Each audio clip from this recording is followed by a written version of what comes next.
Good evening, everyone. A very warm welcome to all of you, and we are appreciating your offer to join the today's webinar on financial planning and budgeting. So today we have on board with us a well-known speaker from the industry, Mr. Amit Trivedi. He is a co-founder of OSAT Knowledge Private Limited. Mr. Trivedi is having more than 30 years of professional experience in capital markets. He has trained more than 3 lakhs participants over one comprising of 1600 workshops. Those participants were from regulatory bodies, employees of AMCs, insurance companies, banks and distribution firms, mutual fund distribution houses, RIAs, students and general public. He has written more than 1,000 articles for the mainstream media. He has also authored and co-authored following books like Money Wise, A Perspective of Women, co-authored with Miss Kiran Telang, financial planner. Investories, the whole thing is that कि भैया सबसे बड़ा रुपया, personal finance lesson from Bollywood. Then to add on personal finance lesson from the ICU, riding the roller coaster lesson from financial market cycles we repeatedly forget. Immunize your financial health, which he has co-authored along with 6 other authors. Also, he has co-authored many NISM certification books like Series 5th A, Series 5th B, Series 5th C, majorly dealing with mutual fund. Mr. Trivedi has been awarded and recognized with various his awards. Like he has been chosen by Chitralekha magazine as 50 glorious Gujaratis for the year 2019. Recognized as among India's 25 best finance teachers, 21 as Association International Wealth Management of India.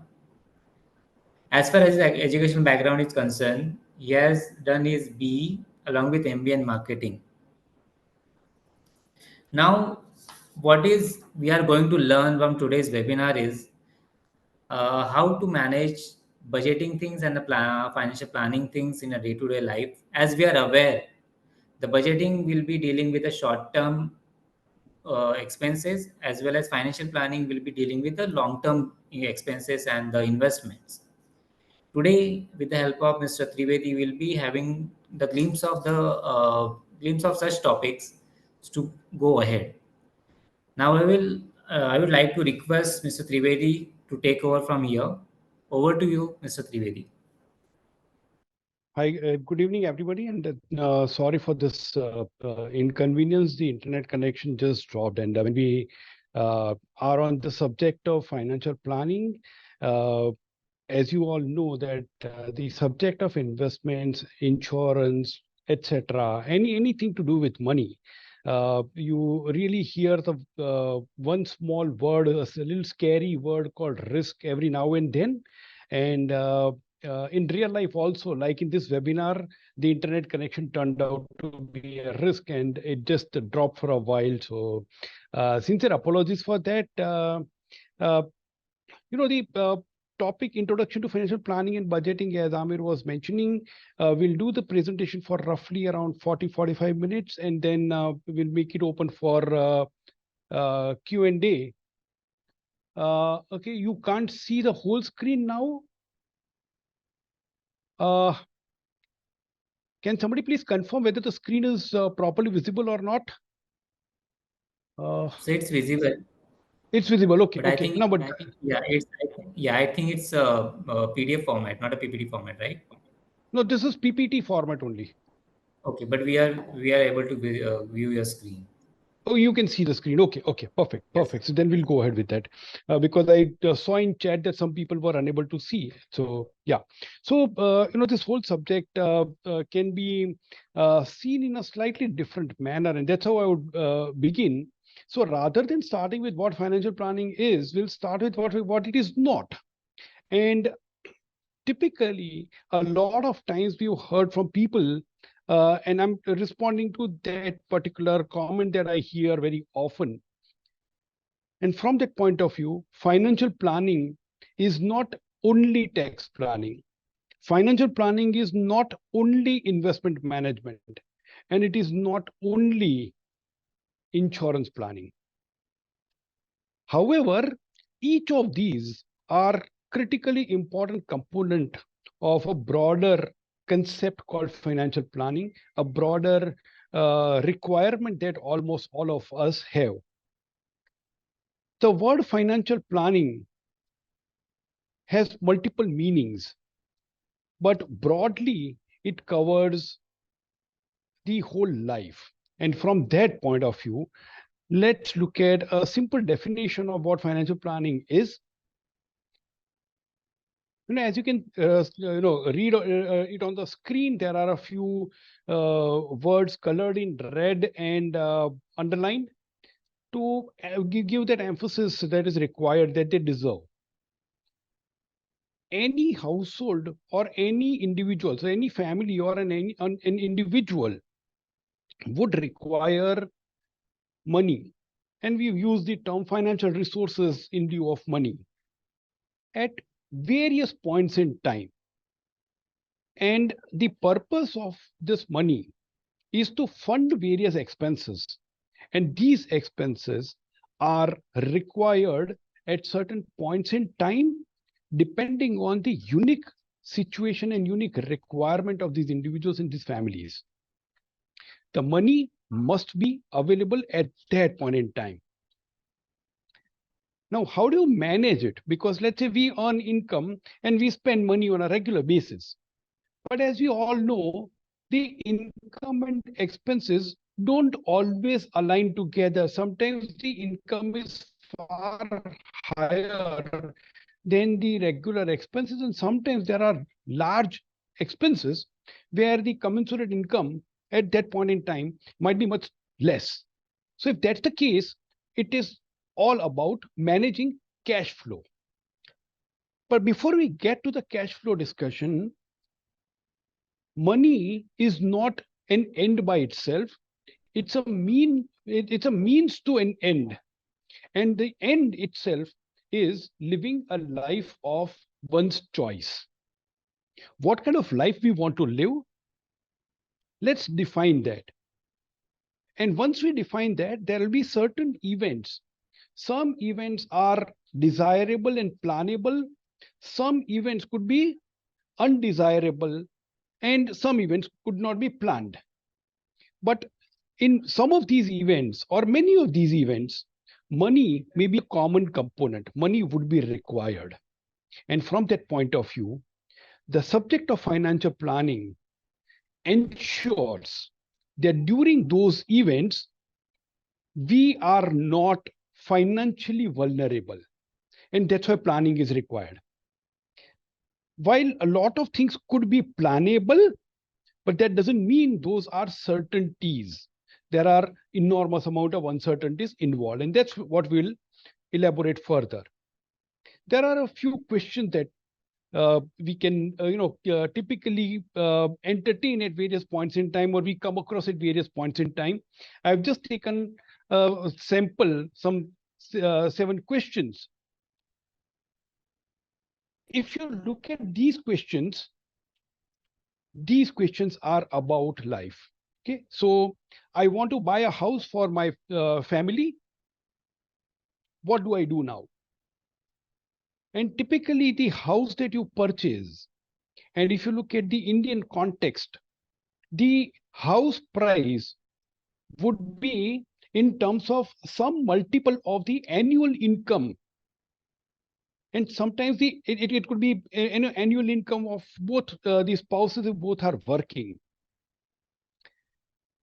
In such a case, how do you ensure that you got adequate money to buy that house of your choice? Right? Similarly, when the kids have to be educated, and over the years, the cost of education keeps rising, or when they grow up and you have to spend money on their wedding, what do we do? Retirement is going to be a major concern for a few people. Today, last roughly 2 decades, we've been hearing that India has the largest young population in the world. But it's only a matter of time that this young population would get into the retirement age. And at that point in time, the chances are that we might have the largest population of retired people, or if not retired, at least the largest population of people above 60 years of age. So that's the country specific, country level problem. At an individual level, how do we live a comfortable life in retirement? Look at any of these questions and elaborate on it, and you will encounter the question of money. Financial planning tries to help find answers to some of these questions or all of these questions. Now, interestingly, all the questions that you see on the screen could have different answers for different people. In fact, some of the questions may not be applicable to certain people, and there could be some other questions as may apply to some people. The questions itself could be unique to each individual or each family, and even for the same question, the answers could be different for each individual or each family. And given that level of customization, the solutions from the financial products and financial markets would be different for different people. The subject of financial planning is also called personal finance. And this is where the term personal always comes before the word finance. It is personalized first, and then comes finance.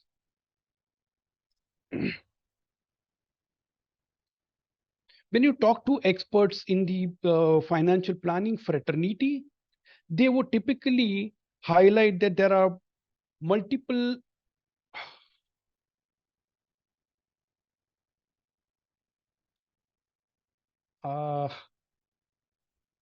I don't know what's happening again. I'm not visible. Can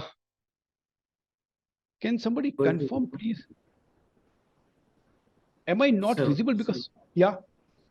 So you're perfectly audible and visible also. Yeah, but I'm getting, so some people are putting in the chat that it's not visible. Requesting Okay. to check the internet connection because you are perfectly visible. Okay, perfect. Thank you. Thank you so much. Thanks everybody for your responses. Thank you so much. So when you talk to people in the financial planning fraternity, the experts, and they would typically highlight that there are the scope of financial planning includes multiple things, and it starts with the subject of budgeting. Now, when we talk about budgeting, only a few days back, roughly a month back actually, uh, the finance minister presented the budget for Government of India in the Parliament. The amount of discussion that happens around that budget is not funny. And there's a popular joke that, 3 days before the budget, there are maybe 1,000 economists in India. The day of the budget, the number of economists crosses a few tens of crores. And again, a week after the budget is presented, again, the number drops back to 1,000. The amount of discussion that happens about the Government of India's budget, we normally don't do that much discussion about our own household budget. Incidentally, what Government of India presents there is an account of their expenses and their income. Where are they going to spend money and from where they are expecting money? The same principle can be applied to prepare our own budget. The only difference being government can live with fiscal deficit. We can't live with a deficit. We'll have to have a surplus budget. So our income has to be more than our expenses on a regular basis. But having said that, for any individual or a household, budgeting is an extremely important exercise. The old saying goes that it's a small leak that's sunk the boat. And this leakage in the context of personal finances or financial planning is those small expenses which often go unnoticed. And if they don't remain under check, then the whole boat can sink. So it's a good idea to keep an eye on where we are spending money. It's a good idea to monitor those. But before that, we can do a slightly simpler exercise. And that simpler exercise is like using the, uh, as they say, if you go to a restaurant to eat food, you have a menu and the menu has multiple items, but then you decide which one to pick up. So there are expenses all around us, but we decide which expense to incur, where to spend money, and that's the budgeting exercise. And that's where it says that apni chadar dekh ke pav phailao. Why is this important? Because a lot of further discussions on whether it is insurance, debt management, investment planning, retirement planning, almost everything can be linked to the budgeting exercise.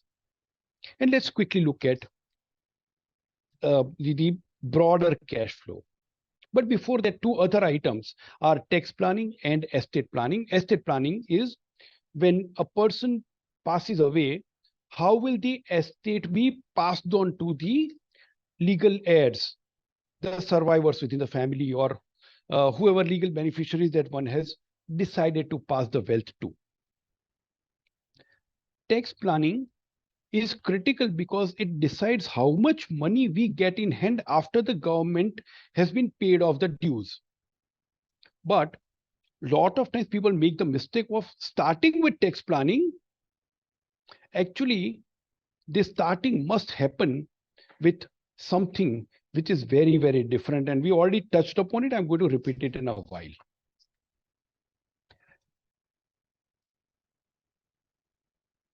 Those of you who studied accounting as a subject have already studied this part, but largely in the context of companies.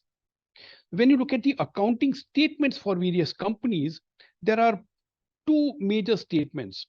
One is the balance sheet, where we study the assets and liabilities, and second is the profit and loss account, where we study the when we note down the income and expenses.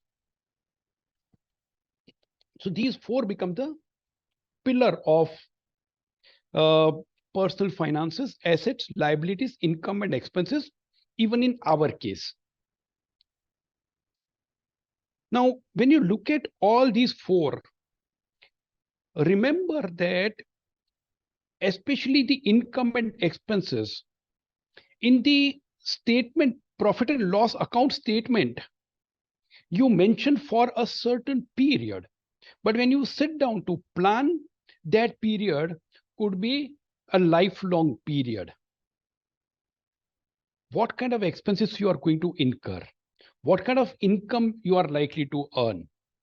Whereas assets and liabilities also would keep changing as you pay off the loans or if you keep taking more loans. The structure of assets and liabilities may keep changing.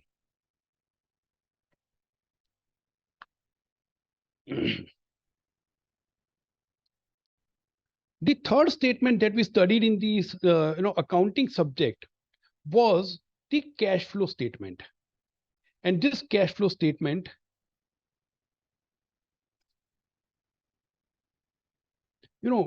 uh, in the context of life,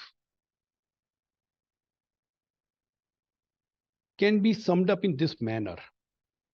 So let's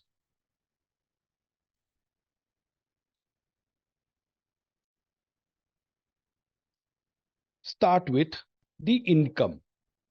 Income minus expenses equal to savings.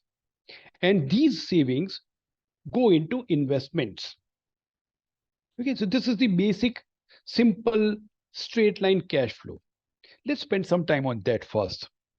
A lot of times, many of you might have heard that the most popularly known name and one of the most successful investors of the world, Mr. Warren Buffett, is often quoted saying, don't spend what is left after, don't save what is left after spending, spend what is left after saving.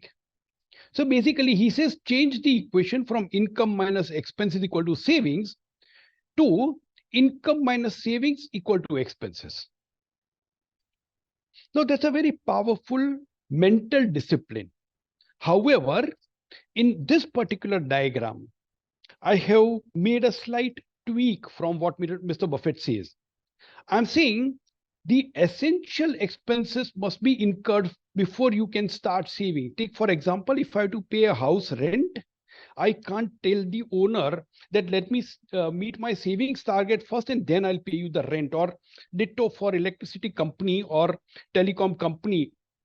I can't really hold those expenses. So basically, I'm saying there are essential expenses, mandatory, and there are discretionary expenses which are non-mandatory in nature.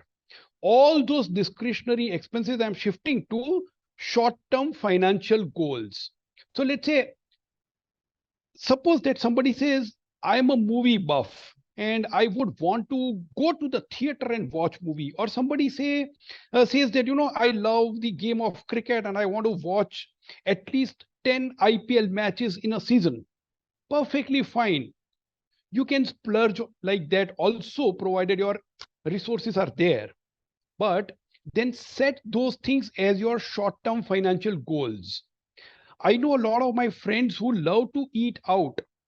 They the whole family goes out in a restaurant every once in a while. So then when we were discussing, I said, don't change your habit. Just decide how many times in a month you would like to go out for a dinner with the whole family. And most of the time they would say 2 or 3 or 4 times. Perfectly fine. Then now follow this discipline religiously. If you decided 4 times, don't make it 5. That's it.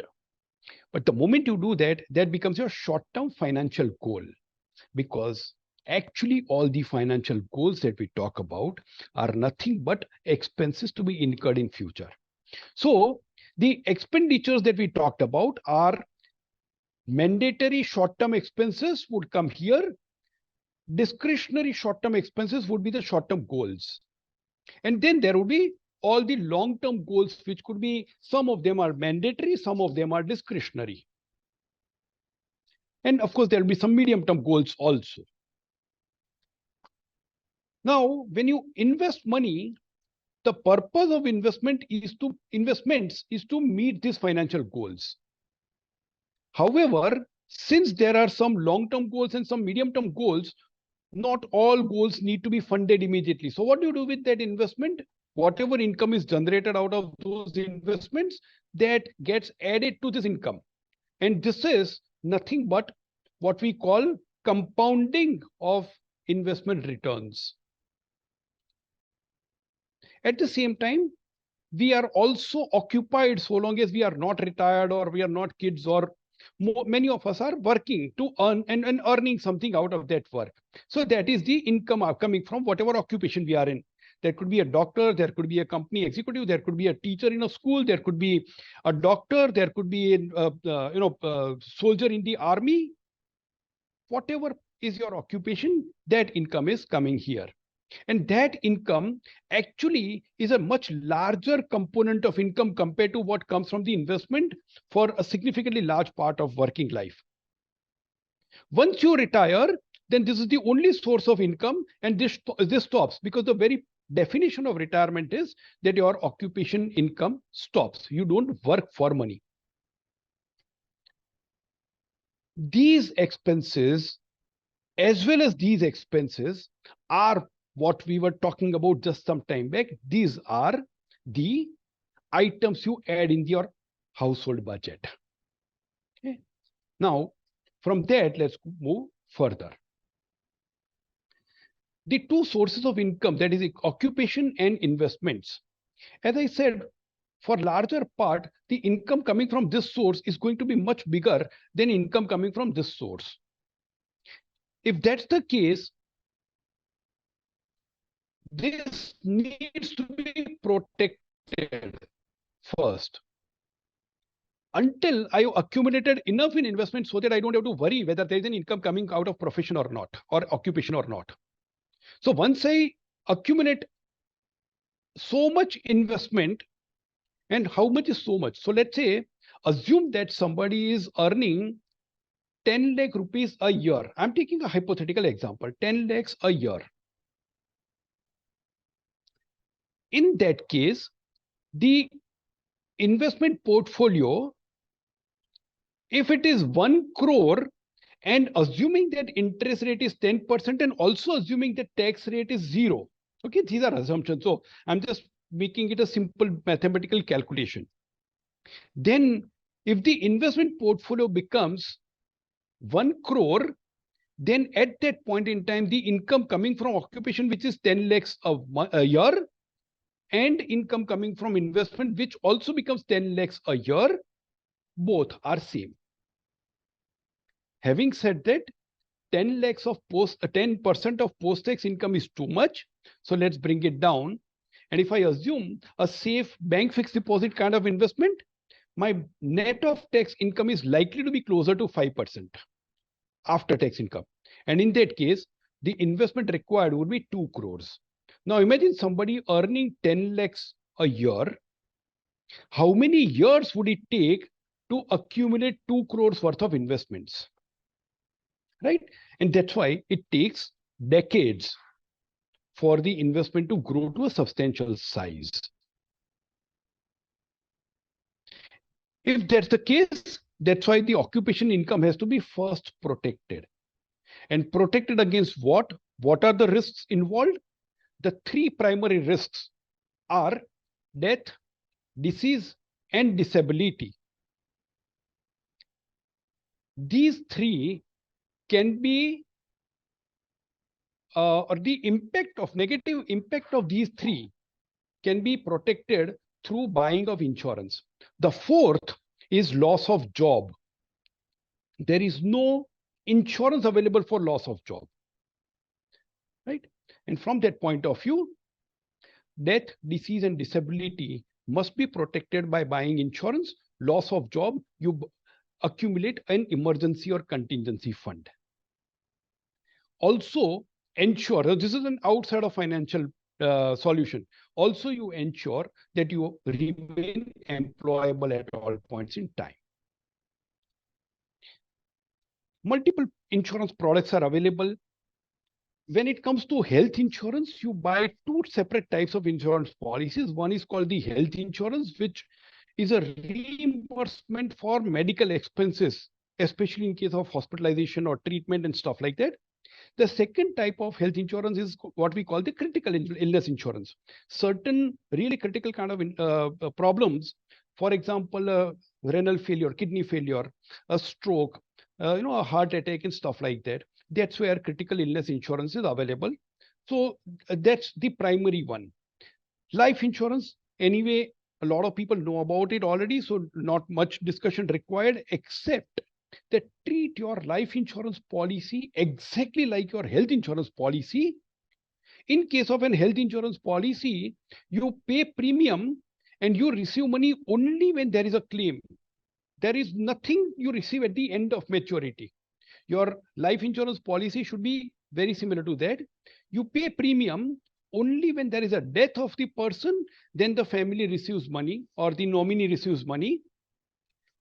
There is no money receivable at the time of maturity, because if you buy that kind of a policy, the premium would be lower, and a lower premium would allow the other part of the money to be invested in more liquid investments, which can be managed a little more actively.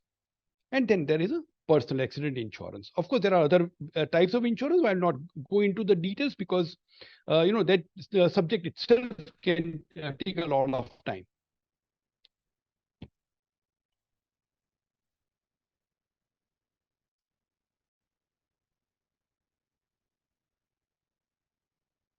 A lot of times people say that, all the financial planners tell me that, you invest and don't spend, invest and don't spend. Don't worry about it. I mean, it's actually not about saving versus spending. And as you can see it on the slide, all the financial goals are expenses to be incurred in future. From that point of view, the question is not save versus spend. The question is to spend now or to be able to spend in future. And if you evaluate it in that manner, you want to live a good life now and you want to live a good life in future as well. And that's why it's not about which investment is better and which insurance policy is better or which loan is better. It's about what impact it will have on my life now and my life later.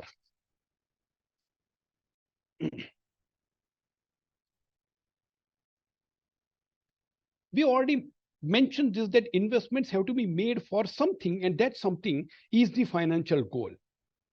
And if that's the thing, let's look at the whole equation in a particular manner. The purpose of investment is to meet life's financial goals. And these financial goals are derived out of the events that happen in life. Buying a house, putting the daughter in college, you got to define those in terms of when, the time, as well as the amount required.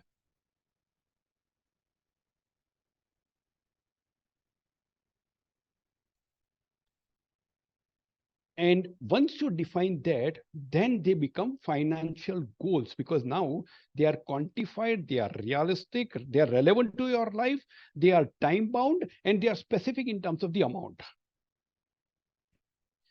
Once that is done, you can work out based on the current situation, how do you invest so that at that point in time, sufficient money available. And that brings us back to the discussion we originally had, that money must be available at the time of the goal and sufficient quantity of money should be available. The risk is enough money is not available when required. And that's where there are four potential sources of this risk. And these sources of risk are: one, the prices of your investments keep going up and down. That's called volatility, the price fluctuation. Price fluctuations mean sometimes you may buy at a higher price, and when you want to liquidate to fund your goal, the prices could be on a lower side. Or you started with an assumption that you will get 12% return, and by the time you reach the goal, you might have received 15%, or you might have received 7%, or you might have received negative returns. So that's the volatility. Credit risk arises when you give money to somebody with a promise to get the money and some interest on it back, and that is not received in time. Liquidity, or the lack of it, illiquidity, is that the money is very much there, but you can't sell the investment and convert it into cash easily. For example, real estate, it's not very easy to sell and liquidate. Similarly, something as safe as a PPF account, public provident fund account, once you open the account, for a certain number of years, you can't touch that money, right? So while it is not volatile, there is no credit risk, but the money is locked. So there is no liquidity for a certain period. So you have to look at each instrument in that sense. And then comes the question, suppose that I don't want to take the risk of volatility, I don't want to take the risk of credit risk, I don't want, or rather I want full liquidity. Then where do I go? And then the only place where I can keep my money is under the mattress at home. And when I keep money under the mattress at home, that money loses purchasing power because of prices of other items going up, up, up and away, the so-called inflation. So the moment I want to avoid these three risks, I have to encounter with inflation. And from that point of view, there is no such thing called risk-free investment. Risk is there, and in that case, we have to choose which risk to take and how much to take. And when you have to make that choice, we got to understand the risks. The risks have to be also seen in terms of these three primary objectives of any investment plan, where you want safety of principal and returns, you want higher returns, and you want liquidity. But you don't need all the three for everything. And no instrument can offer everything together. And that's where choosing the risks, if you've taken the risk of volatility and invested in equity markets, then you are investing in a product that has the potential to beat inflation. Similarly, you buy a real estate property by taking the risk of illiquidity, and then again you are seeking protection against inflation. But if you want to avoid the risk of volatility, then you are taking inflation risk. So if you want liquidity, if you want safety of capital, then you can't take volatility risk. If you want liquidity, you can't take, obviously you are avoiding illiquidity. Then you are taking risk of inflation by putting money in the absolutely safe and liquid instruments. And that is why you have to identify your unique requirements. And these unique requirements have to be in line with your unique situation and unique goals. Once you've done that, then a solution, and often in the technical language or people talk about asset allocation, that's going to be unique to each investor. I'm just picking up inflation out of the whole equation. A lot of times inflation is not understood properly. And that's why I thought let's just talk about the impact of inflation.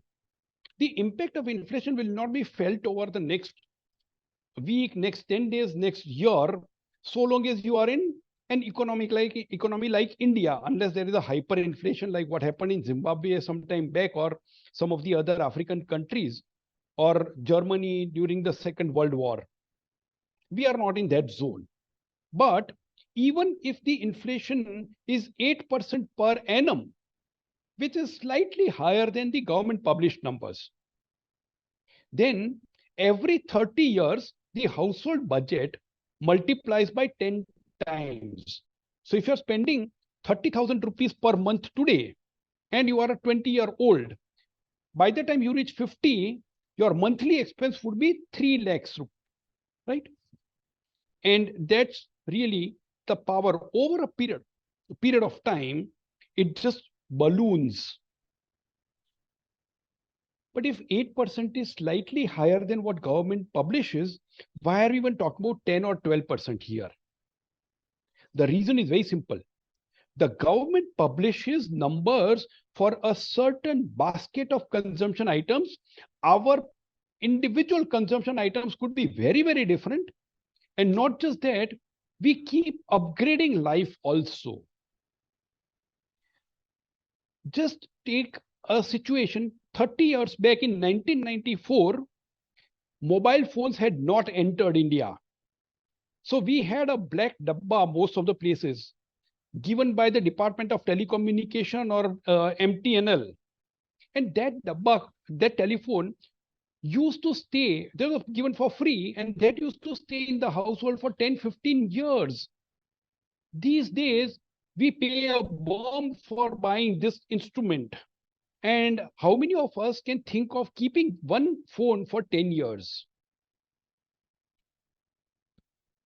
And in such case, our personal inflation is far higher than the government published number.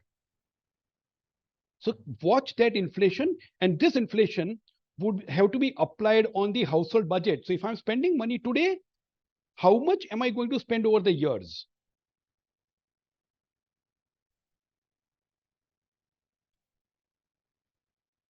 The basic idea behind asset allocation, and I've already introduced that term slightly earlier. The idea is, how do you allocate money in different assets, different investments? And that is done with the purpose of managing those risks. It's done with the purpose of balancing between the safety, liquidity, and returns requirements in line with our own goals.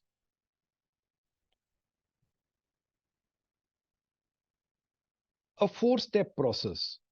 You identify the needs which is in line with the goals. Understand that if you want higher returns, then you will have to take certain risks. However, if you do not want to take risks, then inflation is anyway there.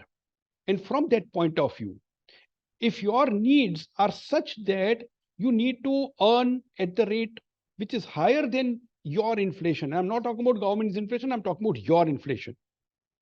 Somebody may wonder, how do I know my personal inflation?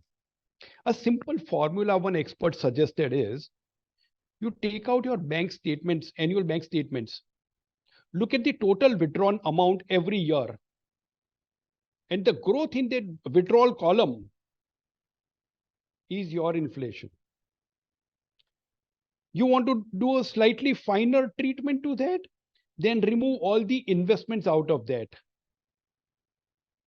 Investment is anyway done, it's not an expense, it's done for a separate purpose. But you get the point. You look at the bank statement withdrawals and you can arrive at your own personalized inflation. If you need to earn higher than that, then you've got to take certain risks, and for that purpose, understand those risks.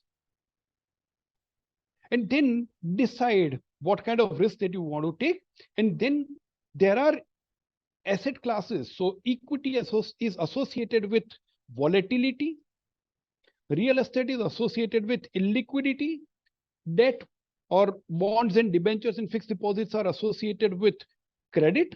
And when you want to avoid all the three, whatever is left is associated with inflation.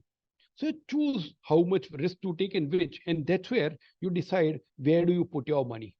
Once that broad plan is done, what do you buy within that is more fine tuning. Having said that, the needs are unique, but they also keep changing. The assumptions also keep changing. And from that point of view, every year or once every 2 years, you must do a review of your situation, your finances, and your investment portfolios. So, given that we had roughly 40 minutes of time, I think I largely stuck to that. To quickly summarize, what we said is start with a contingency fund. In case of loss of job, how do you take care of your short-term expenses? And this emergency fund could be equivalent to 3 to 6 months of expenses. Sometimes people say if your job is little more uncertain, then keep a slightly bigger contingency fund. If you have lower medical insurance for some condition, then keep a higher contingency fund. But generally 3 to 6 months would be worth of expenses would be ideal for large number of people. Start with that, then buy adequate insurance, health insurance, critical illness insurance, life insurance, and disability insurance. And then decide your financial goals, make a plan to fund those goals. Two ways of funding the goal: one, through investments; second, through loans. The difference, you make the investments now and that keep earning over a period of time and accumulate a larger sum, or you take a loan now and pay in the future in form of EMI, interest, and principal, return of principal, etc. Once the plan is done, stick to the plan. The only thing is keep reviewing the situation and the plans periodically. And so long as possible, take professional help. You may not be able to do it yourself. There are a few nuances involved, and we've not even covered the subject of our emotions that kind of play havoc often.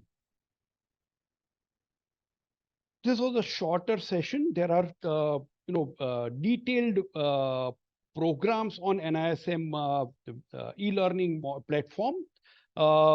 I strongly recommend these are two brilliant programs of longer duration. We are getting much more into details in these programs.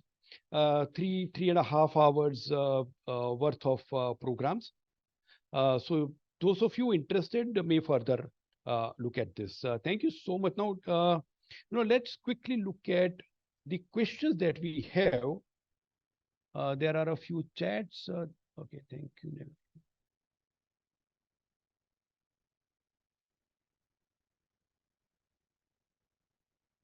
Yeah, so we are not sharing the slides, but the video would be available.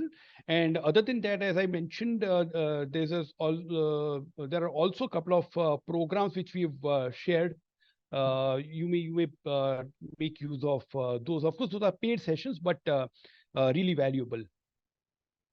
I want to one step ahead of this is that if someone have a limited money and don't have option like investing without risk, then what to do? Okay, so Dipanshu, this is a very good question. Uh, when you talk about risk, some people, uh, or rather, let's say the broad framework is: do you need to take risk? And need to take risk is if you need to beat inflation, then you got to take some risk. If you need to beat inflation by a small margin, then you may be fine with little risk. But if you need to beat inflation with a wider margin, then the risk required could be higher. Now, this is the risk required. On the other hand, you may not have the ability, financial ability to take risk, which means your resources are limited. It's like in a cricket match, you are batting on a very difficult wicket. So you can't really go and start hitting the bowler. You have to also ensure that you save your wicket. And if you stay on wicket, you keep making runs over a period of time. So it's a fine balance that one has to make. However, the key here is to अपनी चादर देख के पैर फैलाओ. So just do a critical review of the expense structure. Can you change that expense structure? Or when you define your financial goals, can you be a little more conservative in looking at the goals, or can you defer some of the goals? So if the goals are delayed, your regular savings also can catch up over a period of time. So these are a few options that one can consider. But thank you so much for this brilliant question. Yes, Sachin's question is, what will happen if there is a loss of job in your mid-career? Then one will fail to pay insurance premium. So Sachin, this is another brilliant question, and there have been real life situations. Uh, Now let's look at when you say insurance premium, I'll look at all the possible insurance situations. So first of all, when you look at that contingency fund, when we talk about the expenses, include the insurance premium also within that. So if possible, you maintain some buffer for the insurance premium as well. Now, be it medical insurance, life insurance, whatever insurance that you've taken. Number two, if you've taken a term life insurance, then the premium are going to be smaller. To that extent, it should not be a big problem. But if you've taken any investment in insurance policy, then the premium also would be larger. In such a situation, talk to the insurance company or your insurance advisor and figure out whether there is a uh, possibility of making the policy paid up or something of that sort, where from the accumulated corpus the premium gets paid. You need to explore, and different policies will have different features. So there can't be a generalized answer, but talk to the insurance advisor through whom you bought the policy, or go to the insurance company. Okay, Tina says, how should we have to manage multiple savings account for multiple purposes? Tina, first of all, think why do you need multiple savings accounts? Okay, and if I quote from the book written by Miss Monica Halan, Let's Talk Money is the name of the book. She is brilliantly described to have three separate savings accounts. One is where you receive the income. Second is from where you incur the expenses, and third is from where you do your investments. So you receive the income in one account, and immediately when you receive the money, one part goes to the savings account, which from where it goes to investment. One part goes to the savings account from where you incur your expenses. Okay. That's the only thing that I can think of, which is a good utility. But other than that, don't keep too many savings accounts. Managing those accounts can often become difficult, and if the balance drops below the minimum balance, then recently I read somewhere that banks are actually making huge sums of money only through the penalty on the balance going below the minimum required balance. So that could become very costly. So if there are additional accounts, just cut those down, close those accounts. What can I do with new kind of investment tool like bitcoins, etc.? Okay, I would strongly suggest that any investment which is not regulated, and Bitcoin is not regulated, stay away from it. Forget about the merits of investment, but in case of any grievance, where do you go? In case of a fraud, where do you go? So whatever is unregulated, simply stay away from it, is my humble request to everybody. Should we assume our financial future in the hands of children in today's time? Rahul Singh ji, that's a tough question. It's more about it's actually a social science question more than investment question. So I would stay away from answering. Can we have the Excel sheet for calculating the personal finance budget as discussed? SEBI has an investor site called investors.sebi.gov.in, and there are some really useful calculators available on that site. I would urge everybody to visit that site and check it out for yourself. Can you explain in? Sorry, Ankit, a bit too late in the day. Uh, what would you consider? But I would request NISM team to check if we can do a webinar in Hindi sometime later. The entire webinar can be done in Hindi. So Ankit, your point very well taken. And if possible, we'll do a special webinar in Hindi. What would you consider ideal choice of contingency fund, Ashish ji? As I said, if your job is stable and the income is regular, a 3 months worth of contingency fund could be a good idea. If you are employable, 3 months could be a good idea. But as somebody had asked earlier, let's say in the middle age, but forget middle age. If somebody loses job at the age of 51, 52, 55, then getting the second job becomes that much more difficult. So in that case, keep a slightly longer periods worth of expenses. So 3 to 6 is a decent idea. Three months of expenses to 6 months of expenses. But in certain cases, it could go to 1 year plus. How do we manage the child's bare minimum future requirements and our retirement goals? Rahul Singh ji, once again, you got to define both. And because your definition of bare minimum and my definition of bare minimum also could be quite different. So define both properly and then prioritize between the two. Where do you want the first savings to go? Because the chances are that the education goal may happen earlier and retirement goal may happen later. So you can structure and schedule your investments accordingly. What are simple points to explain about others? Do you think whole Indian are going to invest in future? If that's, then how that can affect market returns? Okay, so I don't know. I don't want to speculate on what would happen to the market returns, but uh, do people need to invest? Yes, they need to invest. Will everybody invest? No, not everybody will invest because of multiple reasons. And Sometimes it could be lack of awareness. Sometimes it could simply be a fear of the unknown.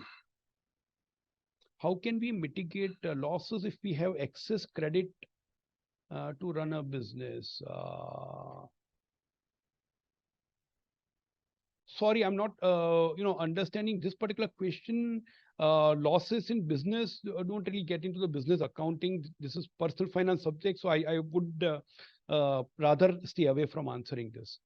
How do you analyze a mutual fund which has a negative alpha? How do you interpret that fund? Saurabh, okay, negative alpha. So first of all, alpha also has two separate definitions. One is simple underperformance against the benchmark, and second is uh, adjusted for risk, the fund is underperformed. Okay, so that these are two different definitions of negative alpha. So which one are you referring to? Again, the alpha that you are referring to is the past performance, and as the mutual fund advertisements say, past performance may not be sustained in future. I would rather look at the characteristics of mutual fund, the asset allocation, the risk that the fund is taking, the track record of the fund manager. Many subjective factors would matter far more than what has happened in the recent past. What are the most common mistakes that you see people? Uh, okay, so Ashish, if I were to look at two major mistakes, one is ignorance. It's coming out of ignorance, and ignorance of one's ignorance. So I don't even know what I don't know, and still take a gamble, punt, whatever you want to take. So basically, taking risk when you don't even know what is there. And second is overconfidence, and often both are linked. However, I'm still mentioning both separately because often overconfidence could be because somebody knows a little bit and takes a much bigger leap than one should. What financial books do you recommend for beginners? Sachin Sonawne ji, NISM 5A certification exam workbook is a brilliant book. Okay, I have invested in few mutual funds and pension plans and fixed deposits. Is there any other options? Uh, okay, first of all, don't just simply look at other options as in they may not be other in true sense. So first of all, identify your requirements, and then the portfolio has to be appropriate. It is quite possible that the pension plan that you've taken and the mutual fund that you have, they may have a similar portfolio. Again, the mutual fund, maybe I don't even know what mutual fund there could be. So approach a professional. It could be an investment advisor, a mutual fund distributor, a pension, a retirement advisor. Take their help. Let them assess your situation in your portfolio. Okay, CB site URL. I'm putting it in chat window.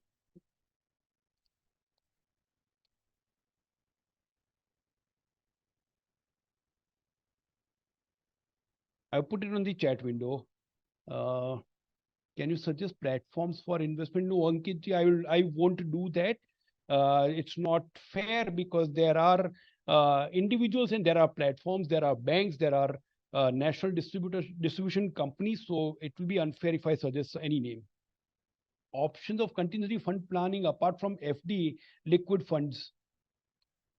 Apart from FD liquid funds, and keep some cash at home as well for liquidity requirement. Medical premiums are too high, and it is also a necessity. Also, there are very less products in mediclaim like term plan where premium remains constant. How to manage that? You can't, you to accept that as a reality, Ankurji, and then figure out premium affordability and the coverage required. Which book is the best for financial planning and budgeting? Uh, I don't know whether the one that I would recommend is best, but again, it depends on who wants to understand this subject.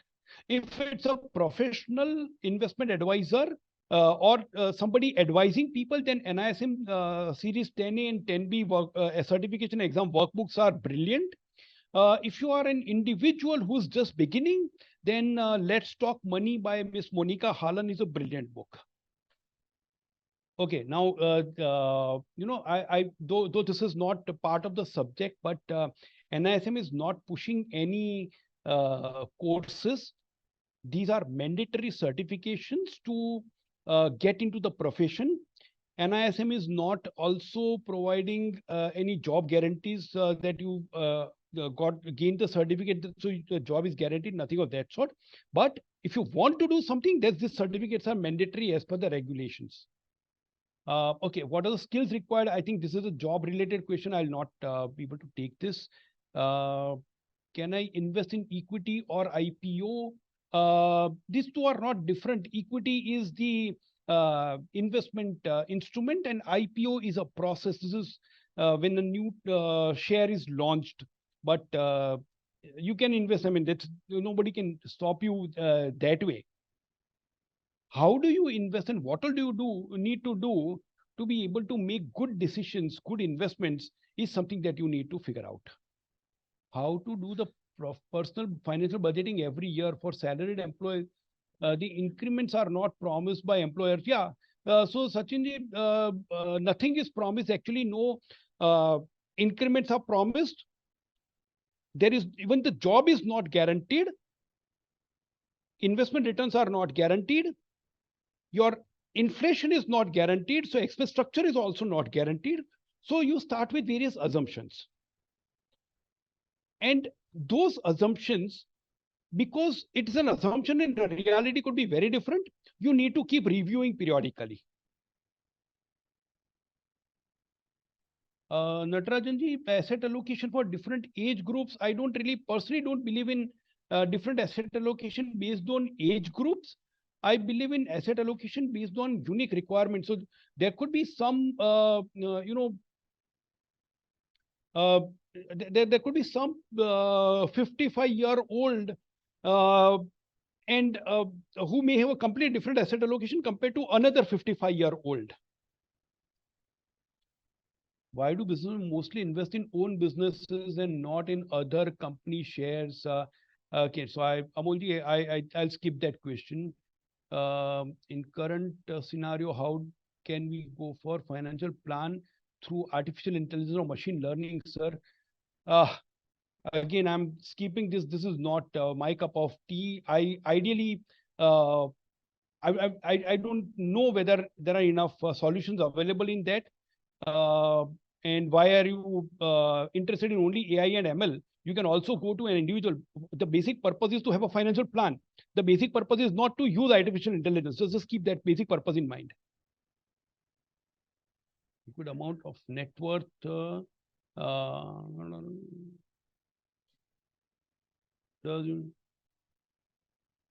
Okay, Anilji, let's not get into these kind of specific queries. I know that you know the answer and you want me to confirm. So let's skip that. If I complete all NISM courses in a year, how will it help me in my career? As I said, these courses, these are not courses, these are certifications, and these certifications are mandatory. So if you apply for a job and you get that job, if you have the certification which is valid, then it saves that much time. Otherwise, after getting the job, you have to clear the certification. But the certification will not guarantee a job.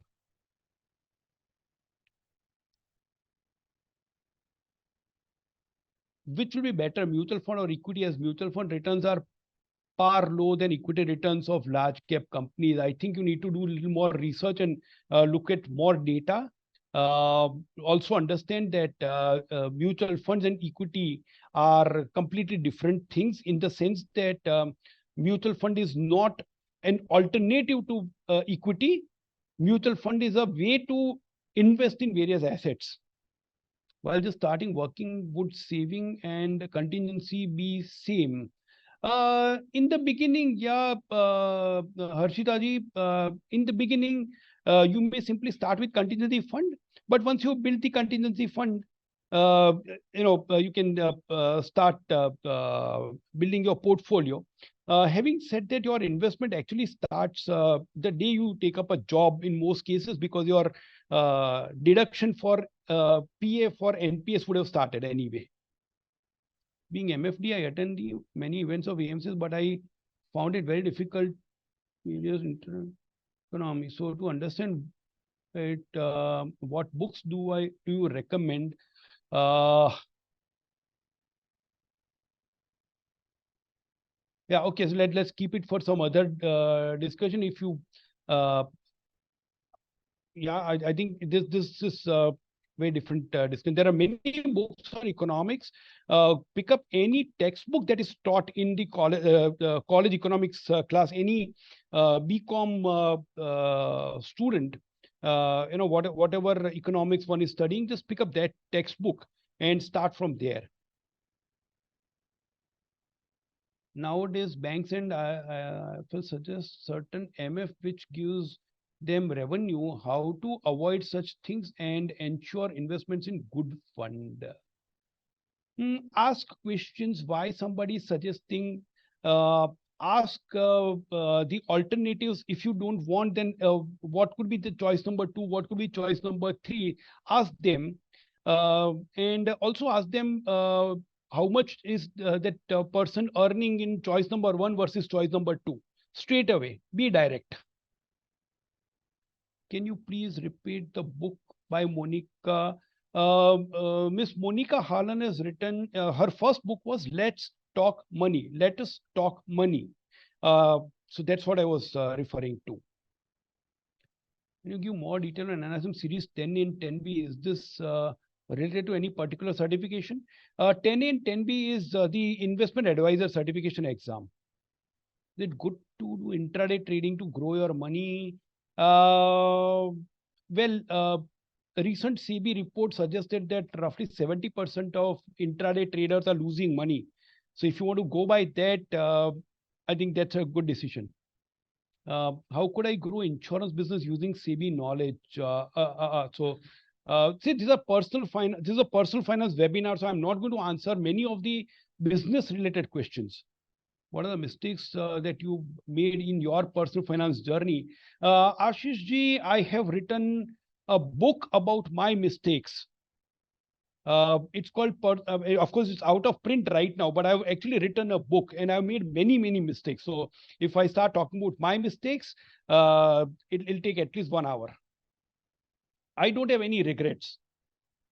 This was part of learning, and those mistakes, any mistake, I think I don't really want to regret, because that mistake, if I learn something and move on, I think I'm fine.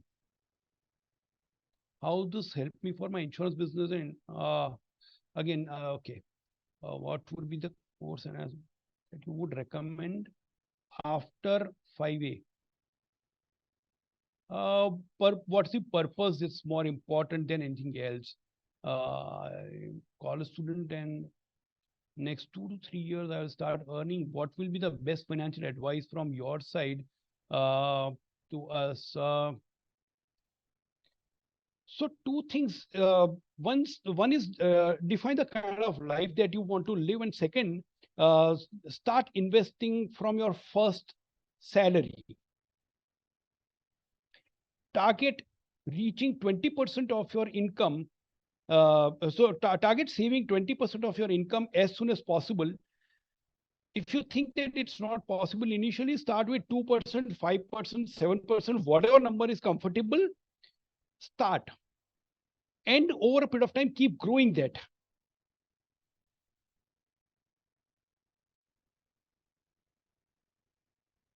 Any personal finance lessons for youth according to your long experience in this field? Uh, Start with why. Why do you want to do whatever you want to do in personal finance?